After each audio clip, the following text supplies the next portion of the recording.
Hey, everybody, welcome back to another fabulous episode of the Fire and Earth podcast. I am your co-host, Kathy Gruber. And I'm Jason Mefford. And today we figured, since we've had another amazing 25 episodes, that it would be it would be an amazing opportunity. Amazing. Amazing to kind of go through and give you a recap on what we've talked about in the last 25 episodes. We have learned so much, and we had so many incredible guests these past couple episodes, and we thought, we always talk off the air about how much we've learned and how we can geek out and nerd out on things. So we thought, if you didn't get a chance to listen to all of them, or if you did and you just want a little amuse-bouche of each episode, we can give you a little update, a little amuse-bouche. Amuse-bouche. That's right. Great word. A foodie. Well, and because like you said, some people may have joined us later on. And so this can give you, an idea of oh, hey, that sounds like a cool episode. You can always go back and listen to the whole thing as well. So absolutely. And it's funny because I edit all the episodes, so I get to not only experience them like this, but I also get to watch them again. And then once they publish, I watch them again. Maybe I'm just an only child and I like watching myself. That could be.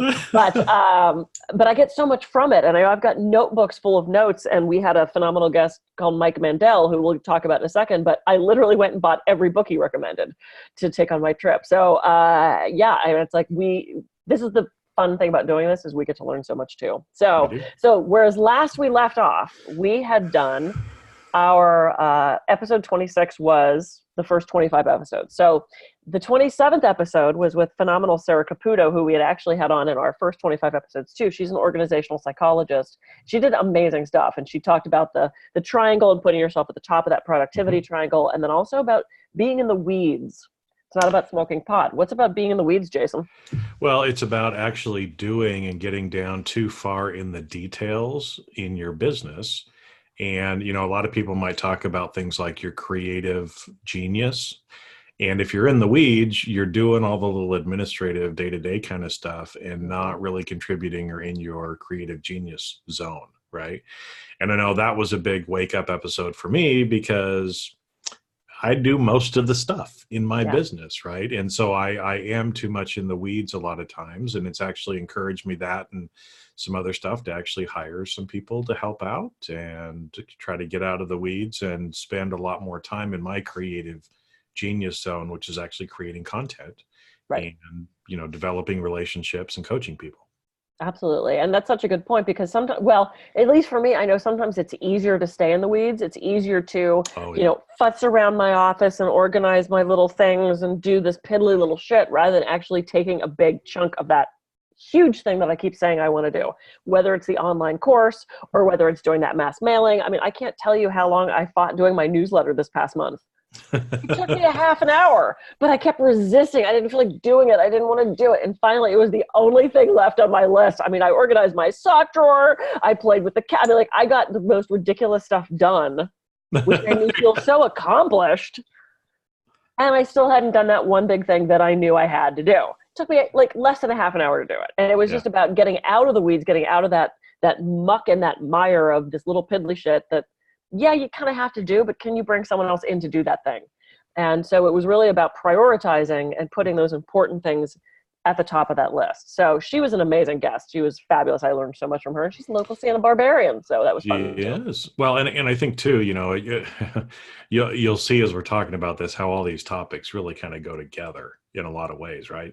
Because, to me, this also goes back to the be, do, have kind of thing. And if we are being the person that we are supposed to be, then we shouldn't find ourselves in the weeds, so I have to keep kind of reminding myself and slap myself around a little bit. And it's like, would the CEO of a company do that? No, then I probably shouldn't be doing that, right? I should be having someone else help and get out of those weeds themselves. And the more that you get out of the weeds, the more you are actually being that person you need to be. So. Yeah. And I actually brought somebody in, sort of a virtual assistant kind of person, which I never trusted. Mm-hmm. I have a huge, that's one of those, you're not going to do it right. It's going to be a nightmare. And I have to admit, I went through 3 people helping me before I finally found one that was actually doing the job for me. The first 2 just didn't do anything. And now, granted, these were people I knew. I put a call out on Facebook and said, hey, who can help me with this online stuff? And like 5 people messaged me and said, oh, I really want to help. So I grabbed the first one who I knew. She totally blew me off. The second one started going through a divorce and he lost his mind, so he couldn't help me. And I'm like, and I was really frustrated because I was like, oh my God, I finally put it out there that I need help. And this was my night. This was my scary moment of, I was right. These people can't help me. But I had to reframe that and be like, look, you just haven't found the right person. Like, it doesn't mean nobody in the world can help you. It means that you just picked poorly those first 2 times. Maybe it's not right to pick that person you went to high school with. Maybe you should actually get a virtual assistant, you know? So it was that lesson of just because you know them doesn't mean they're going to do a good job for you. So be patient, make good choices, and be very clear in what you want.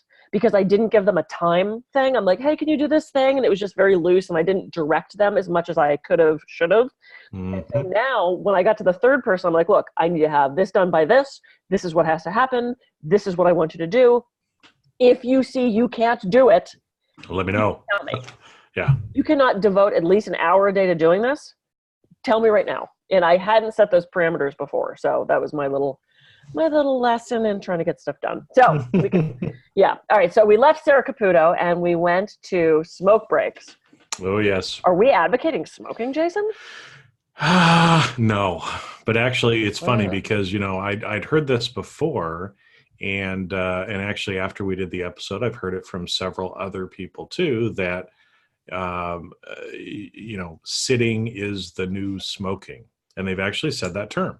You know, the fact that so much of the time we end up chaining ourselves to our desks, we don't get up, and actually sitting all day may actually be more damaging to your health than smoking. And so the whole idea that, you know, in the old days, everybody used to go take a smoke break every hour or two, and they'd get up and they'd walk around and they'd talk to their coworkers. And, you know, a lot of times we've kind of gotten out of that, and we really need to get back to that. Not necessarily the smoking, right? But the the interactions with other people, the taking breaks, because you're much more productive if you work, you know, in bursts of 20, 40, 50 minutes. But usually you need to get up and kind of change position, move around, do something. Absolutely. After 50 minutes. Yeah.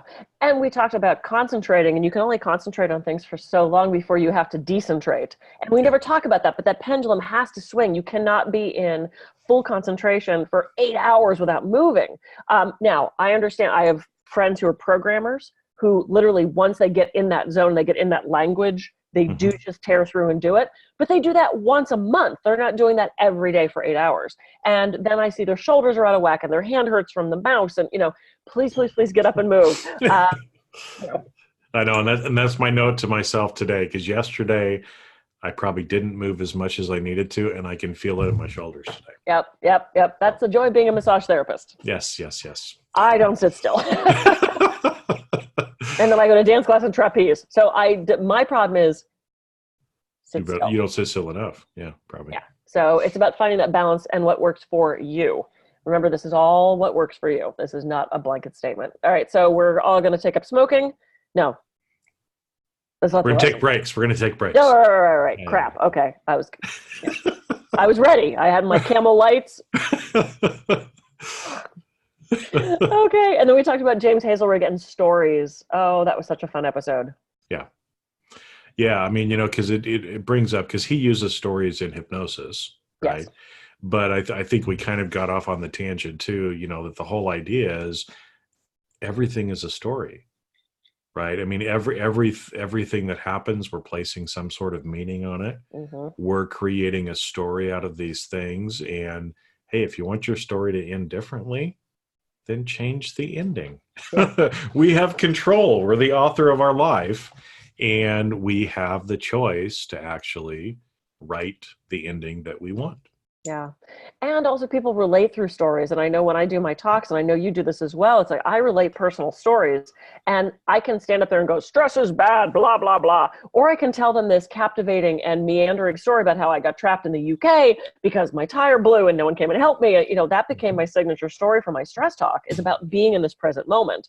And it is through those stories. I mean, that is what the oldest medium of entertainment is, that verbal telling of stories. And it's not only about sharing our stories with others to help them learn lessons, but you're right, what is that story we're telling ourselves about who we are and about I'm a failure and I'm terrible? Are we perpetuating that negative story? Or can we take that story and, like you said, change that ending to move forward in a different way and be a completely different person? And we've talked about that and around that with so many different guests, about the ego states and about Snow White and about changing who you are and what that story is that you want to tell. So I think that was kind of the first episode we really, I think, dove into that, but it's been a theme throughout all of ours, I believe. Well, yeah, it keeps coming up because I've noticed, again, after we talked with James, I've thought a lot more about it. Other guests that we've talked to have talked a lot more about it. My own personal development, when I'm reading and listening to other podcasts and doing things, a lot more people are talking about it too. Yeah. Because it's real, and again, I mean, a lot of people talk about manifestation. Well, story and changing the ending of your story is part of manifestations. It's not just, sitting here and dreaming it, but it's actually going out and doing it and changing the ending of your story. And it is, to a certain extent, about dreaming it, because if you don't know what you want, what do you want? What do you want the ending of that story to be? I mean, you don't just turn on Waze and go, okay. I mean, you got to put it in a destination. You have to put it in. Now, how you get to that destination is sometimes up for debate, especially in LA.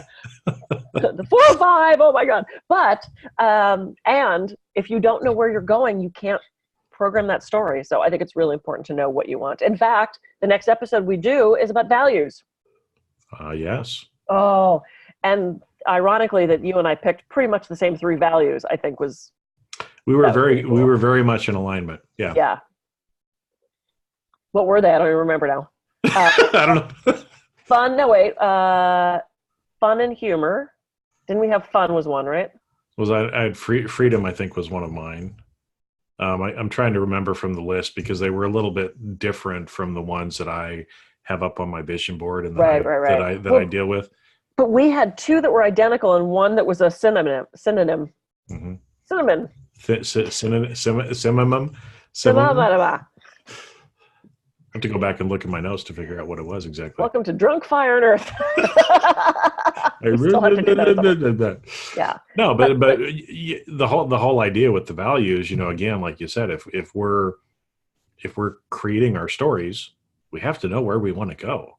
Yeah. And a big guiding light on where that should be is the values that we have. Yeah. Yeah. And if you don't know what you value, I mean, knowing those values helps inform your decisions. And I think I told this story in that episode. There was a woman doing a keynote at this big women's conference in LA, and she had this $1 million contract that had come through. But what she had to do for that $1 million contract was on the day of her daughter's wedding. And you could see the audience kind of divided going, and she blew off her daughter's wedding. And her daughter understood that it was her mother's money. She was a single mom, and her contracts, or all the stuff, that's what allowed the family to survive. And so the daughter was like, you throw me a big reception with that $1 million, you go do your thing, and was totally accepting that her mother chose the wedding over her. Now, not everybody would make that choice. I'm well aware of that. I probably would, because I'm more business focused than relationship. Well, it's hard to say. I don't know. I don't know what I do in that situation. But it is about what are your values, and then you can decide yes or no, depending on what those values are. And if you value fun, autonomy, humor, and adventure, you're probably not going to work for somebody else and sit at a desk. I mean, it's not going to be in alignment with your values. And you can do the values in relationship, in work, and sort of in life in general. And I just thought it was fabulous that you and I were so in alignment with those values, because, we're brother and sister. Yes. I think we are. So then we moved on to the Breakfast of Champions, right? So I love that title because, growing up, I used to eat Wheaties and, had that was the Breakfast of Champions, was kind of their tagline for a long time. Plus, it's a great book from Kurt Vonnegut, and he happens to be one of my favorite authors. Oh. You didn't know that, did you? Okay. Anyway. I didn't know either of those 2 things. Yeah. Okay. Anyway. So, and the idea is that, what we do in the morning, and it's not necessarily what you eat. Obviously that is still important, but having some sort of a morning routine is actually what champions do. And so, you can look at athletes, you can look at, successful business people, every one of them has some sort of morning routine. And there's usually some similar things that go on, that they're doing. Like, I have yet to, listen to or hear about a successful person that does not do some sort of meditative or reflective practice every single day. Yep. I mean, that's just consistent. And even for world-class athletes, same sort of thing, right? So we kind of talked about some of those things and how, creating and developing your own morning routine can actually help you to become that champion as well. Exactly. And it's funny because I think I vowed at the end of that episode to really start meditating every day. I have been meditating every day, every morning. Yes, high five across the internet. Boom. That was creepy. It kind of worked. That almost sort of worked a little bit, depending on which way you're. Okay. Whose screen is where. But no, I wake up, I look at my phone, which I know you're not supposed to do, but I do anyway. I don't care. It's my morning routine, and I scroll through to see if there's anything I need to jump out of bed for. If there's a pressing email, and I delete everything, which means I don't have to turn my computer on as quick. And then I lay in bed and I evaluate, okay, what am I going to do? Okay, I have to do the dishes. I need to meditate. I need to return that email. I need to pack for my trip. And I really do sort of my to-do list in my head. Then I get up and I just get to that action and I make sure that every morning, and I'm sure there's one or two that I've missed, but for the most part, I have been on that pillow every morning. And whether it's 2 minutes or 10 minutes or 15 minutes, I realize that grounds me. And I had a house guest and we were rushing around to get out. And I finally said, you know what? I need to meditate for 5 minutes. And she goes, oh, do you need me to leave? And I'm like, you can sit there and watch. I don't care. I'm going to sit in silence for 5 minutes. And she kind of sat in the room too and just meditated with me, which was kind of fun. So, it's about getting into that habit. And now if I don't have time to do it, I kind of go meditate. I didn't like it as much.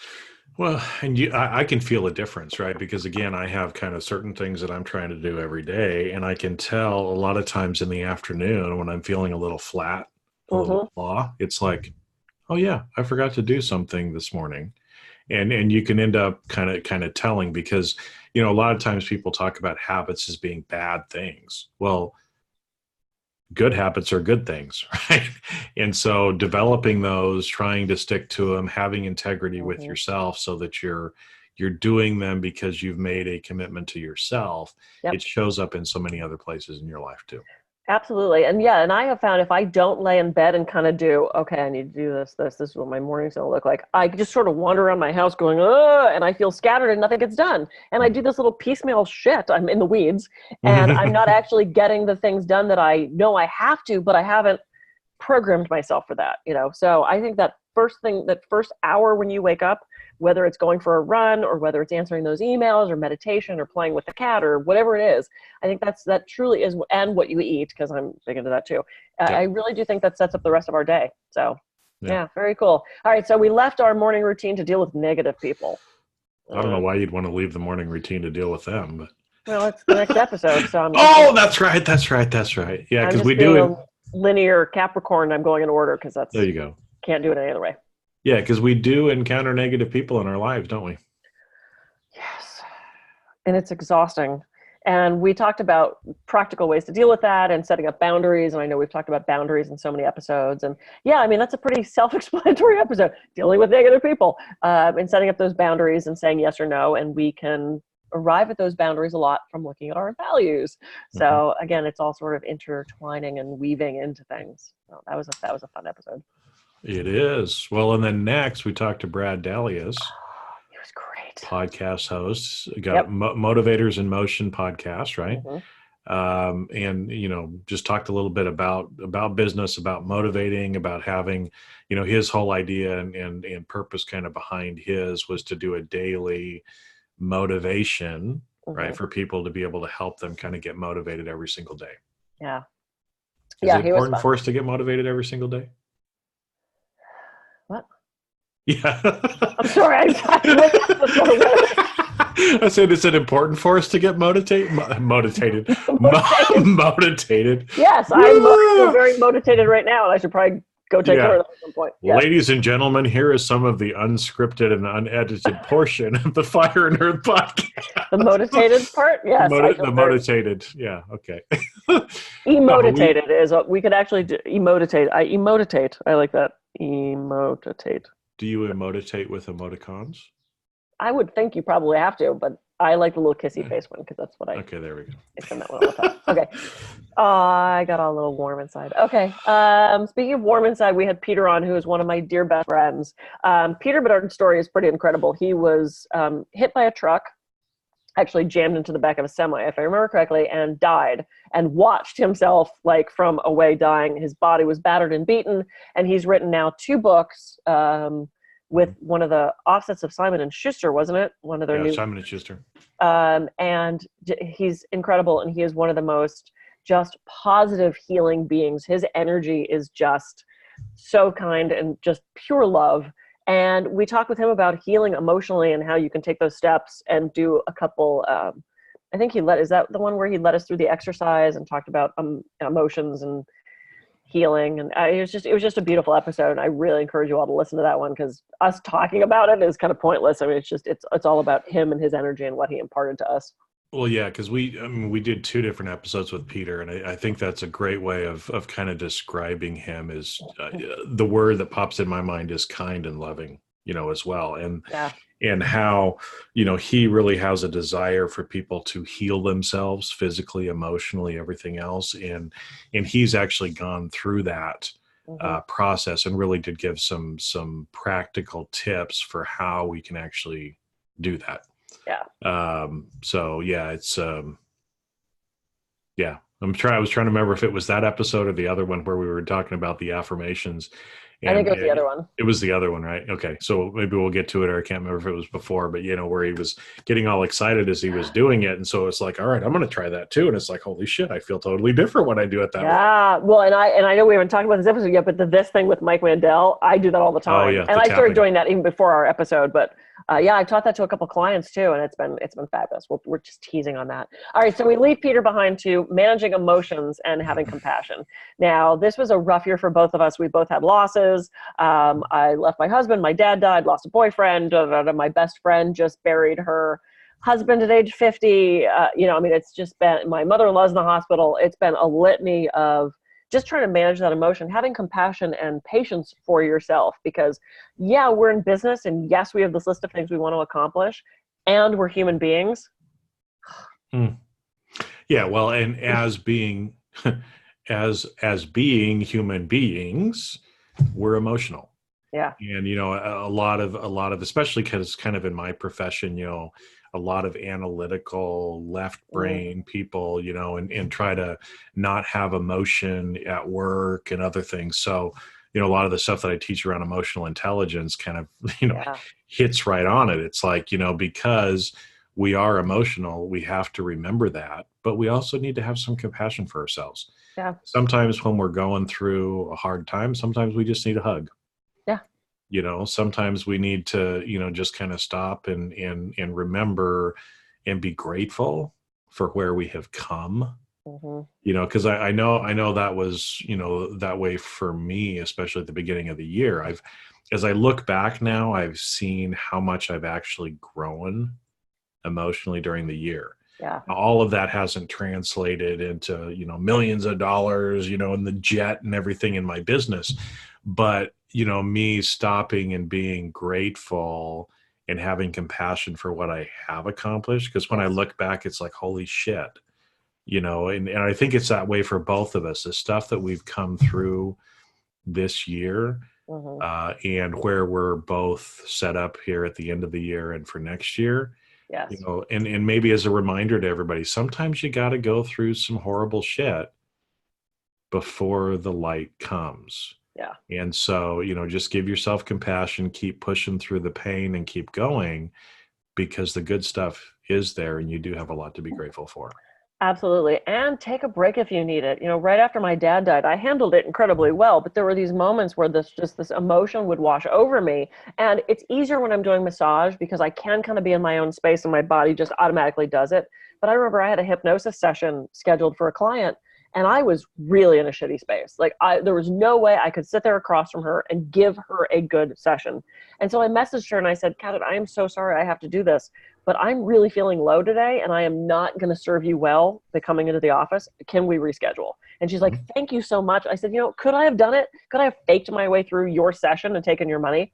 Yeah, but what would the point have been for that? And I was very honest with her. I said, I'm just feeling really low. My dad passed, da, da, da, da. And what are they going to say? No, come in anyway? I mean, 95% of the people, if not more, are going to have compassion for you, having compassion for yourself. And she's like, thank you for actually rescheduling that. I appreciate that, because I was thinking about her outcomes of how well am I really going to serve her if I'm in this state. Sometimes do we have to push through? Yes. But to the extent that we can, give yourself that break and have compassion for what you're going through. Others will absolutely appreciate that. Yep. Well, then we moved on to talk about affirmation. Affirmation. Favorite things. So what did we learn in that one? Because I think a lot of times, and we made a little reference to the tapping. We'll talk about that later, probably when we get to. Actually, we may not, because Mike might be actually after. Because we know the one where we talk about tapping, because we did 2 episodes with Mike. Mike, we tease the tapping. Yeah, so we've got to figure out the order on that. But it's interesting because I think, again, a lot of times people, they know, right? We know we need to do affirmations, but a lot of times people just kind of go through the motions of it. Yeah. And so if I remember right in that episode, some of the things that we talked about are doing some more multisensory kind of stuff. Yes. Right? Like I've done a lot of work on multisensory learning, so you can see it, say it, hear it, write it, and that's activating your senses. So you're actually talking or saying them out loud, which seems kind of silly, but you know what? As soon as you get used to it, you're not crazy if you talk to yourself. At least I keep telling myself that, because I talk to myself all the time. I would have been locked up a long time ago, because that's all I do is talk to myself. But actually saying them out loud and writing them down. Yes. Programs them better in your brain. Literally, it programs it in different parts of your brain. And then some of the other stuff, like what Peter was talking about with even the, you can say, I am kind, wise, and authentic, or you can say, I'm kind, wise, and authentic, right? There's different ways that you can actually say it. And the more emotion you bring into it, and that's where, Mike taught us too about the tapping. Yep. There's actually ways that you can use tapping methods as you're doing it as well, because ultimately the more multisensory your experience is, the more energy you have with it, the more it actually gets into your subconscious as well. Absolutely. And our brain moves us towards what we know. So if we already feel like we have that thing, then we are going to take steps, and it's going to be easier for us to get that thing. So you want to put your affirmations in the present tense. I am fabulous. I signed $1 million contract.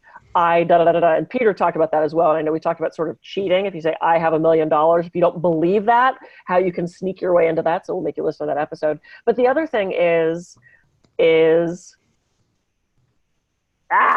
went away. Crap. Affirmation. Making them short, positive, in the present moment, repeating them often. What do you want? That's the big, what do you want? You cannot affirm things if you don't know what you want. So the bottom line of pretty much every one of these episodes and your life is, what do you want? It goes back to that. So what are you affirming if you don't know what your actual goal is? And I'm actually working with someone right now on, what do you want and why do you want that thing? And what are those barriers and how can you break through those? And, it's been a fun process to help someone so young really set up their life. And I'm like, why when I was 25 was no one telling me all this? It's like, if I could turn back time. Thanks, Sara. If I could turn back time. Anyway. That's a great song. Anyway. It is a good song.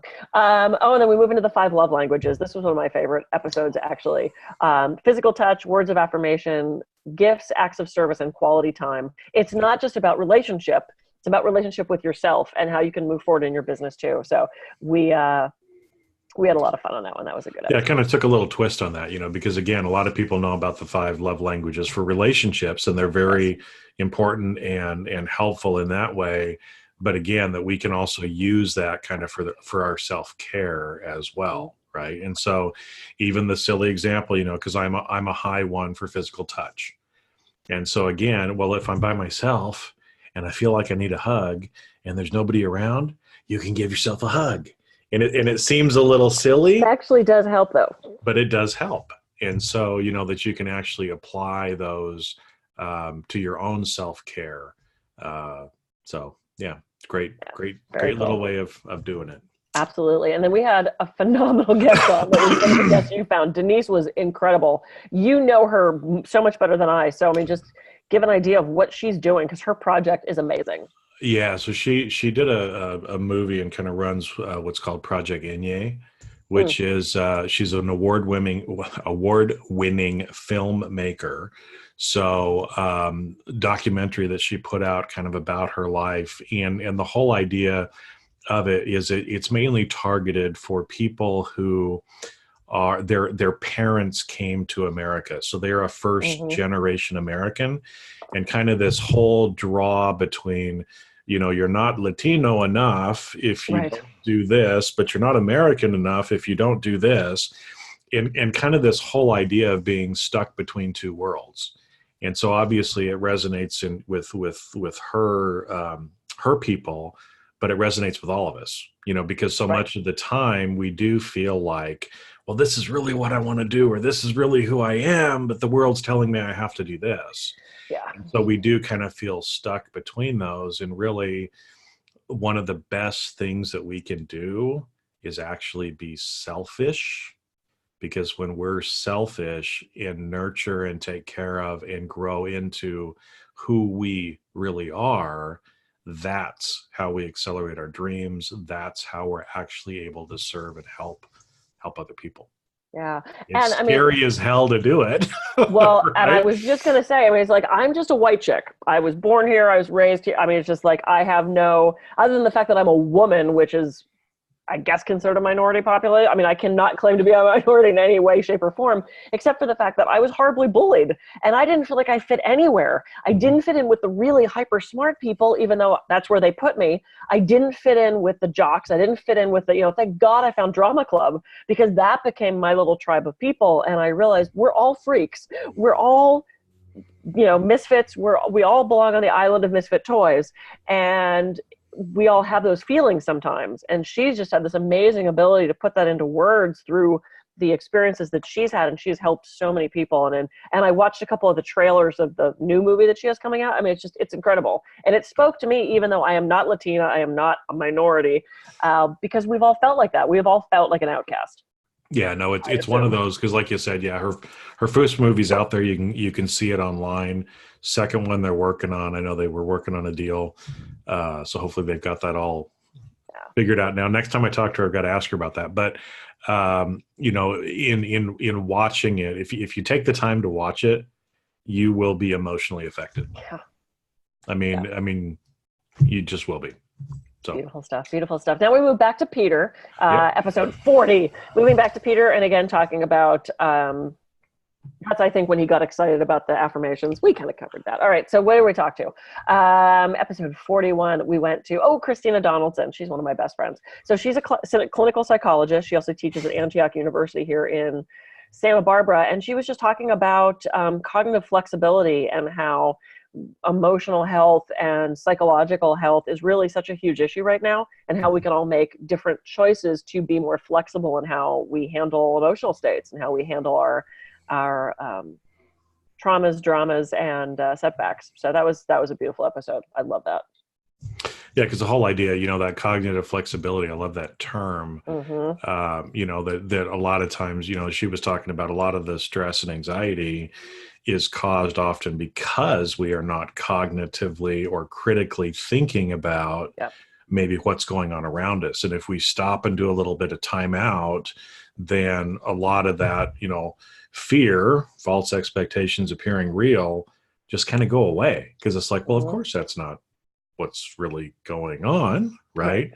And having the flexibility in being able to think critically, so that we don't believe a lot of these lies, if you will, that may be out there, or the false story that we're telling ourselves about our present situation, that you can actually flip it and do it differently.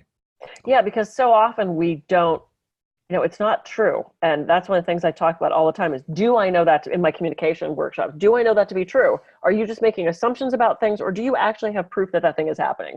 You didn't say hi to me in the parking lot. You must not like me. You know that to be true. I'm an adult woman, and I had this conversation with a client. Like, are we 13? Like, maybe maybe she never go I outside. Maybe had she had a something bad on my day. Maybe she's mind. running home Yeah. because she had to pee. Maybe you don't know that unless you sit her down and say, "Hey, it really hurt my feelings the other day when you didn't wave to me." And the person 9 times out of 10 will go, "What? I didn't even see you." It's like, why are we jumping to these conclusions? You do not burn calories jumping to conclusions. So Not like jumping rope. no, Jumping to totally different. conclusions I does can't jump rope. It not makes me burn pee. I calories. don't pee when I jump to conclusions. Okay. Okay. Might edit that part out. Okay, and then speaking about jumping to conclusions, we talked with Reagan Myers about conflict, and she works for one of the CVBs, right, tourism boards, Yeah. and we talked about just conflict in politics and office politics and how to navigate that whole sort of thing. So that was fun too. Mm-hmm. Yeah, because I think sometimes, again, almost like this example you just talked about with the woman, saying, "Oh, you didn't say hi to me in the parking lot." Well, sometimes we take things personally when we really don't need to, Right. and especially in the workplace, this happens a lot. And so we just need to, kind of chill the fuck out a little bit and just go with it, right? And that'll actually reduce a lot of the conflict that's around us. Yeah, and sometimes, and we talked about this in the dealing with the negative people episode, is some people just thrive on that drama. They want that chaos that makes them feel good about themselves. They feel better about themselves when they talk poorly about other people and blah, blah, blah. So it's kind of stepping out of that drama triangle, stepping out of that circle of chaos and saying, no, I'm not going to put up with that. It's about boundaries, values. I mean, it's all coming, once again, everything is just so intertwined with what we're talking about. So yeah, that was a fun episode. She was great. Yep. Oh, Kevin Grossman. Oh, this was so fun. Okay, they're all fun, but he talked a lot about recruiting and getting jobs and applications and how to navigate that process. So it was a little more technical episode, but for anybody who's hiring or looking to hire or who wants to be hired, it was a really great episode. What did you pull away from that one? Yeah, so a lot of it, because the organization he works with focuses kind of on the candidate experience, right? So how the companies are dealing with the candidates as they come through, and just a lot of mistakes that people are making because actually, having or going through a bad hiring experience can also damage the reputation of the company, just like, anything else. So, and there's websites like Glassdoor and other stuff that are out there, but, if especially in today's transparent world, you got to be doing things right the whole time and actually improving the way that you deal with candidates, how you're hiring people, even if you're having to let people go, how you deal with them, the more respectful that you can be about it. And just the better it is overall for your individual company as well. Yeah, and having that transparency and openness. I have a client who she makes 6 figures in tech. She's incredibly good at what she does. And I guess a recruiter from a not competing company, but another company in town contacted her and said, "We want to talk to you about bringing you over." And she's like, "Look, I know 6 people that work for your company. They hate it. Why would I, because that reputation, especially in a small town and especially in a small industry." Because she even said to me, she goes, "I pretty much know every person in this field, in this town. I hear all the stories. I know what's not working. I know what's broken. I know what's falling apart. I know how they're letting people go. I know, so if you're the company owner looking at that reputation," and it's interesting because on Glassdoor, like you said, that you can write a review. It's like a Yelp review for how your job and what the job satisfaction is. And there's a couple companies here in town who used to have the best reputation. And I know people that work for them, and then also reading what's on Glassdoor is their reputation is going down the toilet because the management is so concerned about the bottom line. They're no longer thinking about their staffing and their employees. So Kevin talked a lot about that candidate experience and about hiring and taking this position. So that was, again, technical, didn't necessarily apply to what I do because I don't have that kind of company. But when we deal with those companies, because you and I both go into corporations and we help them navigate this kind of thing. So that was a great episode. And then self-talk. Yeah. Yeah. So self-talk, I mean, that episode kind of goes along with some of the other things that we were talking about, with, sometimes you're trying so hard to stay positive, then somebody kind of brings you down with their negativity. So, again, using self-talk, gratitude to try to help you make a different meaning out of it, create a different story, and kind of get past that. Again, use those boundaries, use whatever else you need to try to stay away from the negativity. But sometimes the negativity is our friends and family, and ultimately, sometimes you can, do kind of a timeout and say, well, I'm just not going to hang out with that person. But it's a little more difficult if it's a, partner, spouse, child, or if it's in your own head. Or if it's in your own head. And that's what the whole self-talk thing is, it goes back to those stories and those affirmations. What story am I telling myself? What talk am I telling myself? And they've done so many amazing studies about affirmations and self-talk and how and they typically look at that through sports performance because it's easily measurable. But, throwing darts, I get a bullseye, I get a bullseye, I get a bullseye before you throw it. You get better results. And if you say, I'm a loser, I'm a failure, I can't do this. It's just our body responds in a way to that input. So to the extent that you can, and so many of our guests, and both you and I have talked about this multiple times, of keeping that self-talk positive. What are those stories that you're telling yourself? And that's pivotal to accomplishing what you want and unleashing and unlocking that full potential. Yep, it is. Woohoo, well, and then we get into self-confidence and self-defense. Hey, Terry Coffee McDuffie on, and she's a badass. She's a total badass. She's a total badass. So yeah, I mean, Terry, I think you've actually taken some classes from her as well. Right? I did take her. She teaches, she runs Santa Barbara Women's Self-Defense, and she teaches women and young girls to defend themselves. And it starts with that confidence, and it starts with that knowing who you are and how you carry yourself. And, you might be thinking, what does it have to do with business? Well, one, if you're not feeling safe, you're not going to be as productive, you're not going to be as happy, you're not going to accomplish as much. But also, whether you're a male or a female, this is a weird world, and you never know when shit's going to happen. So knowing how to defend yourself, not only physically, but also verbally and emotionally, whether you're surrounded by emotional vampires who want to suck the life out of you, or you're actually surrounded by somebody who could physically harm you, having that feeling of safety and having that self-confidence to say no, that's huge. That's huge. And I love the fact that she's getting to women and young girls and teaching them that, because I think it's, my dad taught me how to defend myself, because I was daddy's little girl and I was an only child and he wanted a boy and got me. So I knew how to punch before half the boys in my neighborhood didn't have to use it. But it's a kind of a scary world to navigate there. And one of the first things she talked about is listening to your instincts. And how do you feel in this situation? And I think whether that's business or not, because how often have we been offered a job or we've met a new staff person and we kind of have that feeling? Listen to those instincts.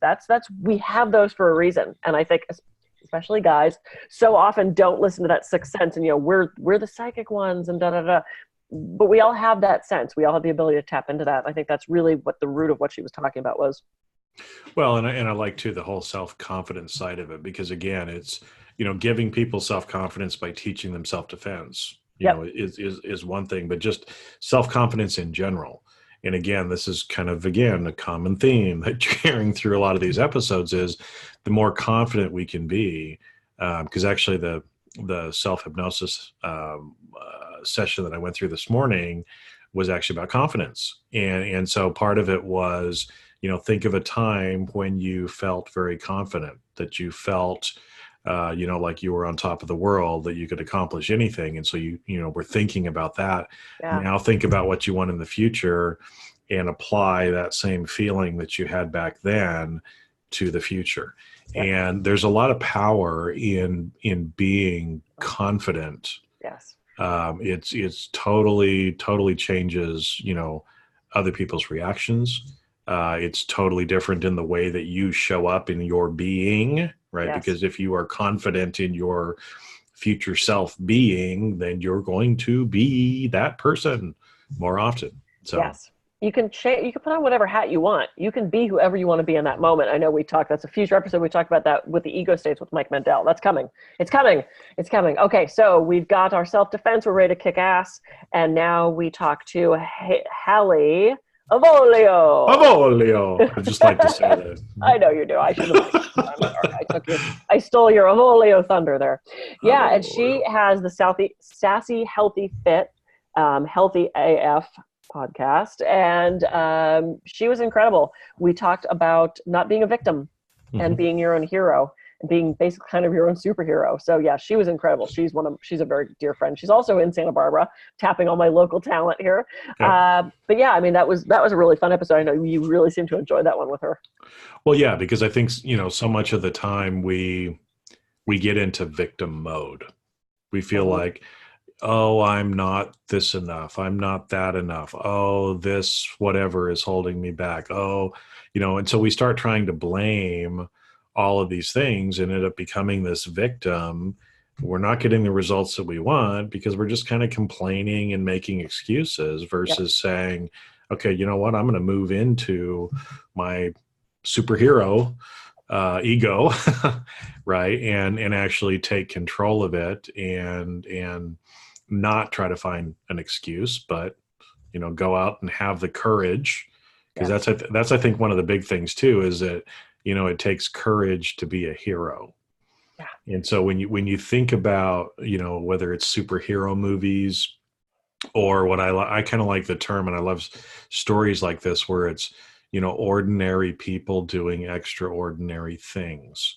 Yeah. People that do heroic things. It's just some normal Joe or Jane, but they get put in a situation, they have courage, and they become a hero for that particular thing, right? I mean, you obviously, like military is a very easy one, where it's like, the little scrawny kid, all of a sudden, something happens and he drags 50 people out, in the line of fire. He goes in and pulls all these people out. And well, it takes a lot of courage to do that because you're putting yourself in harm's way. Maybe it's uncomfortable. Maybe you're saying things you're worried about how people are going to react or how they're going to view you. But it's having that courage is one of the things that makes a hero. So if you want to be a hero, you got to have more courage, and you actually got to do the things that are courageous. And to me, being a hero is about taking action, and whether it's smiling at somebody or saying you look nice, or sometimes, I mean, we never know what anybody's going through. So sometimes just holding that door for somebody and saying, thank you, or you look really nice today. Or, sometimes you could be a hero in their eyes just because you lit them up enough that it made a shift in their perspective. It made a shift in their emotional state. So you don't have to drag a bunch of bodies off a battlefield to be a hero. No, you don't. But sometimes it's those little things, and you never know how that's going to affect another person. So I know we talked a lot about that. And then we talked about The Simpsons. The Simpsons. And Jason Lynette, who is another hypnosis friend of mine. Like I said, I'm tapping all of my resources. I'm going to run out of friends soon. They're going to you won't run out of friends. But I mean, Jason's an amazing. I mean, he's a big guy in the hypnosis community. Yes. I mean, we've had some pretty big hitters. We're going to talk about a really big one here in a little bit too, right? Yeah. But I mean, just great. And I know one of the things that Jason was offering too, that in the links in the show notes, that he was giving away a free 15-minute self-hypnosis session, right? As well, that you can download. As well. But yeah, it was, I think if I remember right, the business lesson too, right, from The Simpsons was, you may know me as the blah, blah, blah, blah, blah, blah, blah, right?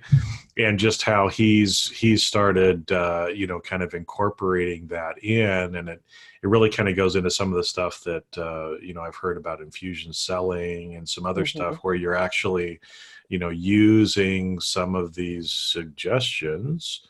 Not surprising a hypnotist would do this, right. But some suggestions to help kind of tee up and kind of let people know or hit their subconscious, to where they're like, oh yeah, that's right. I do know Kathy from the TED Talk or whatever. Right. Right. And I was just gonna say, Jason, a TEDxer. So yeah, he's a TEDxer really too. Yeah, it was fun too. Yeah, Jason's amazing. His stuff is all of his stuff is incredible. And then we moved on to my alter ego. Your alter ego? Snow White.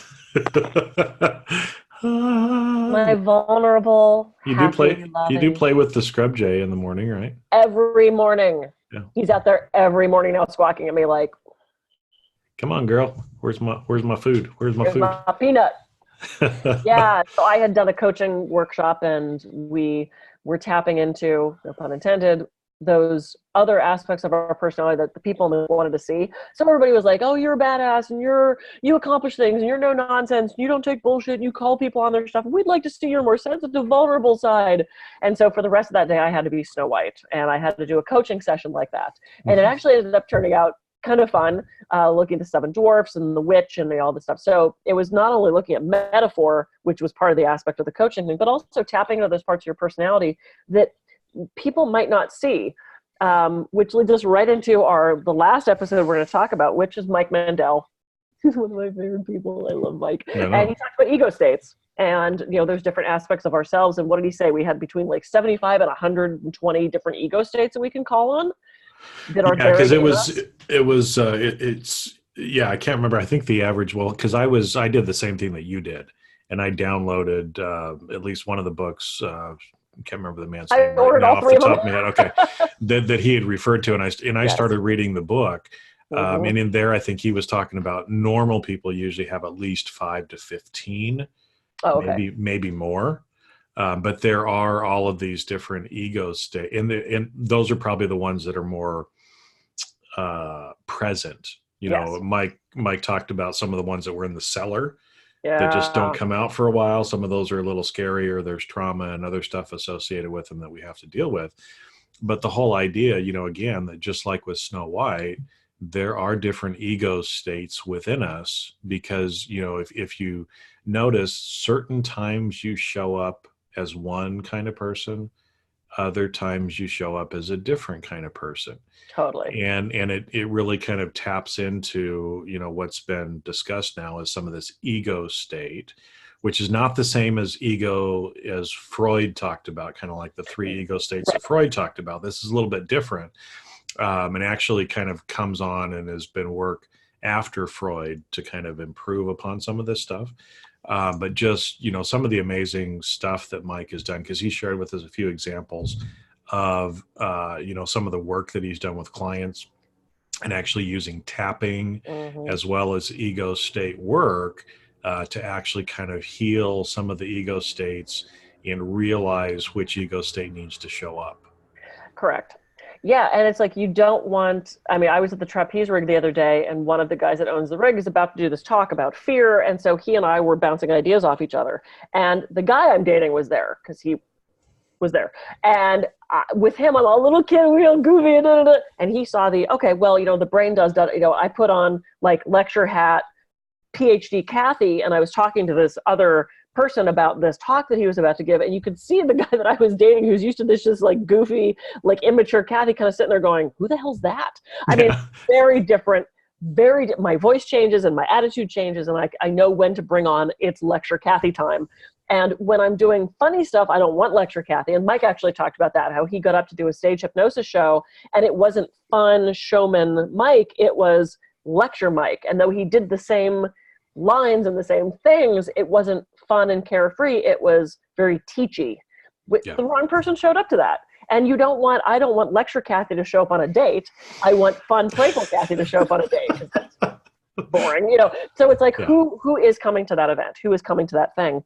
And wow, that was a long but quick recap of everything we've done in the last how many months. Whew, I'm exhausted. I know. So 50 episodes also means we've been doing this for over a year. Yeah, and another one. There we go. Right. But yeah, I hope, hopefully, again, as people are listening through this, our real goal here is to help people unlock their potential. Live the best life that you can, not let things hold you back. But really, step into that person who you want to be, have the success that you want to have, love the people around you, love yourself.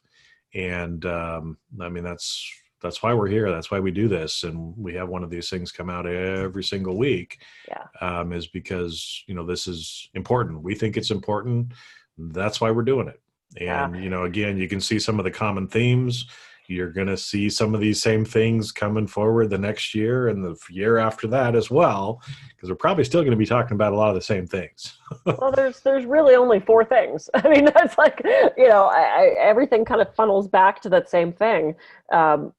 which is important to talk about, or else so many people wouldn't be talking about it. And it's fun for us to expose you guys all to so many different guests, because when are you going to be hearing about, Sara Caputo and Jason Linett and Mike Mandel? And, unless you're in that field, you're probably not learning about them. So, this is why, or people who are completely unknown. I mean, Christina Donaldson, she's just a local psychologist, but she's brilliant with what she's doing. And we all have so many phenomenal ideas to share. And so that's, to me, one of the joys. I know I've kind of like just spearheaded this, let's have more guests, because they've touched me in a way. So it's like, I know that that's going to reach other people as well. So we just want to expose you guys to everything we possibly can, not only for our own learning, but also to help you unlock your limitless potential and be better in business and life and love and all that good stuff. So, well, because what you brought up, brings up something that I was just listening to yesterday as a reminder that, a lot of times people think, oh, everything's already been done before, it's already been said before. But each of us individually has a unique perspective and a unique way of explaining or sharing or doing whatever. Yep. And so we all need to share with each other. And, bringing these guests on, and hearing some of the same stuff, but from a different perspective and a different person's mouth, yep, sometimes really just kind of sinks in and makes the light bulb go off and go, oh, now I finally get it, right? I mean, I had one of those, if you go back and listen to I think it was the second episode with Peter, I had a huge boom, during the middle of that, that I shared on that episode as well. So it's our hope that all of you are having those kind of experiences as well. Yeah. And depending on what headspace you're in, we are open to the same idea said a different way at a different time. So, I mean, it's like, I had a friend of mine like, I hate Brussels sprouts. And then he had my Brussels sprouts and he's like, oh my God, these are so good the way you prepared these.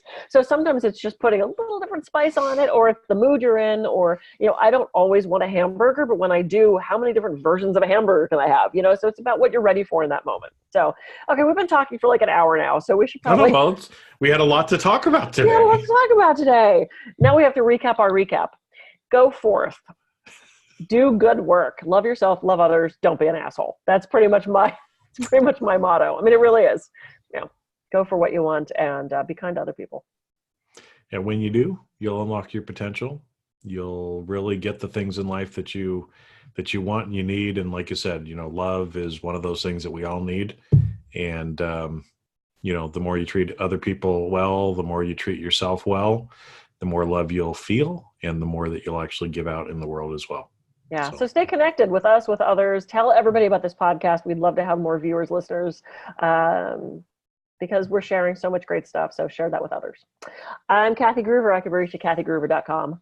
And I'm Jason Mefford. I can be reached at jasonmefford.com. So we'll see you on a future episode of the Fire and Earth podcast. Take care. See ya.